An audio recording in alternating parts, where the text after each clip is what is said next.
Good morning student.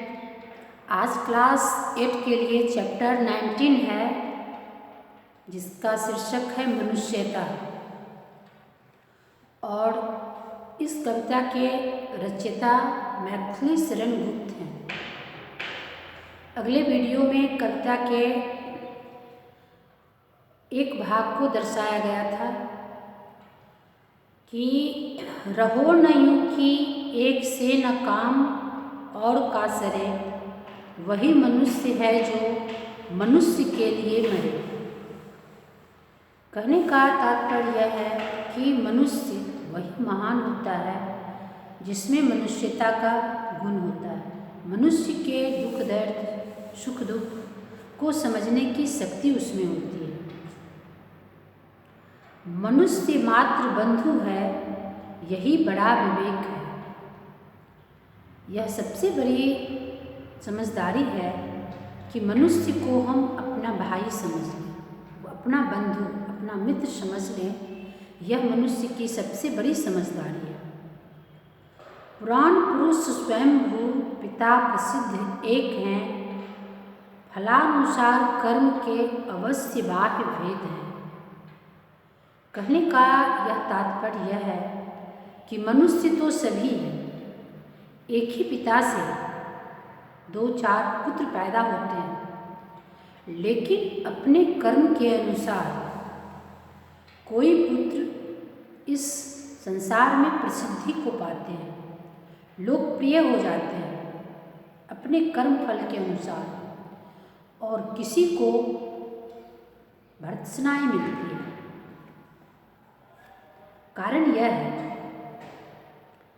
कि वह अपने कर्म से वंचित रह जाते हैं।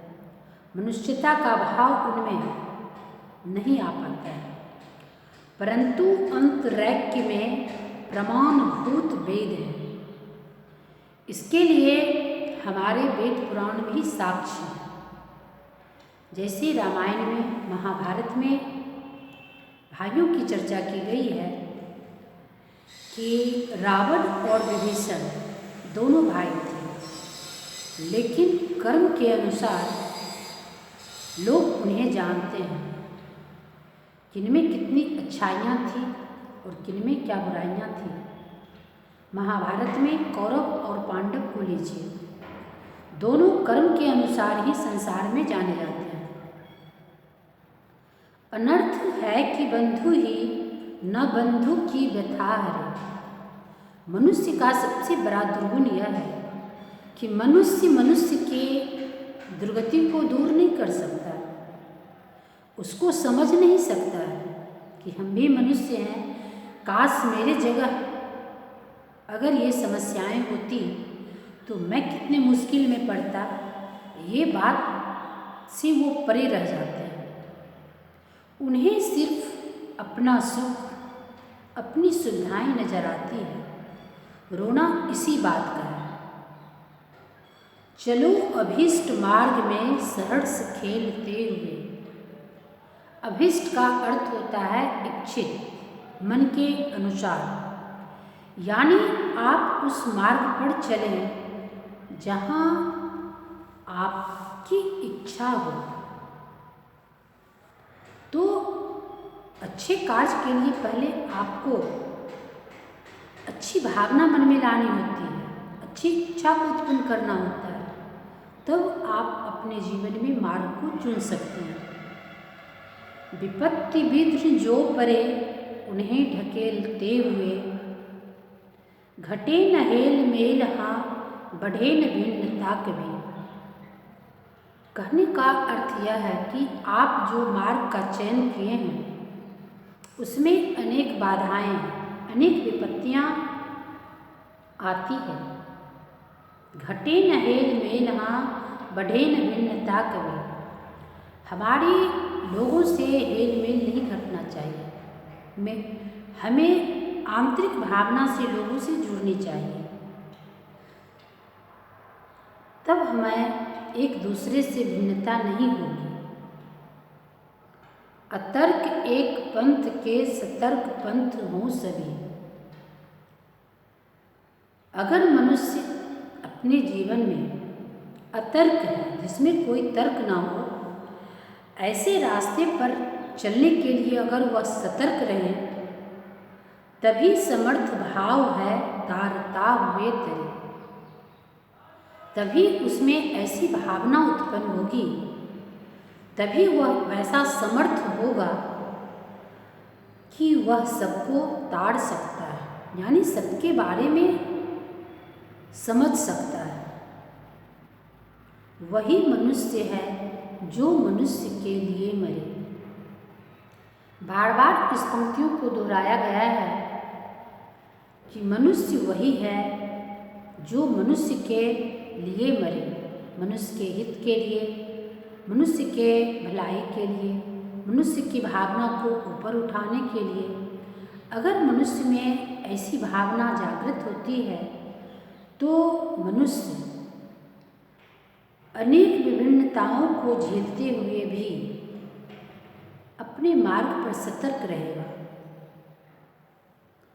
रहो न भूल के कभी मदांध तुच्छ वित्त में।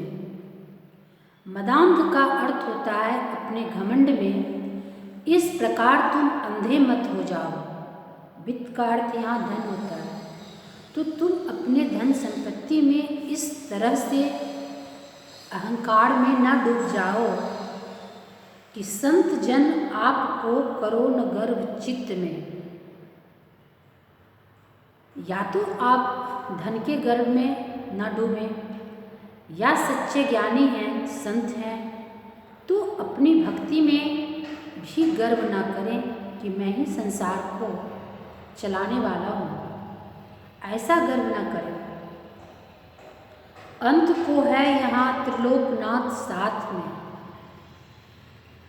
अंत तो मनुष्य का जब होता है तो तीनों लोक में उसकी किए हुए कार्य का लेखा जोखा होता है। क्योंकि अगर हम इस संसार में आकर सिर्फ अपने आप को गौरवान्वित समझें तो ऐसा नहीं होता है। हमारे कार्य का लेखा जोखा जो है वह भली भांति की जाती है। अतीब भाग्यहीन है अंधेर भाव जो भरे। वह व्यक्ति भाग्यहीन ही माना जाएगा जो मनुष्य के रूप में आकर अपने इस भाव में तमरसता लाता है, अंधेरापन लाता है कि इसके आगे कुछ नहीं है, जो है सो हम है।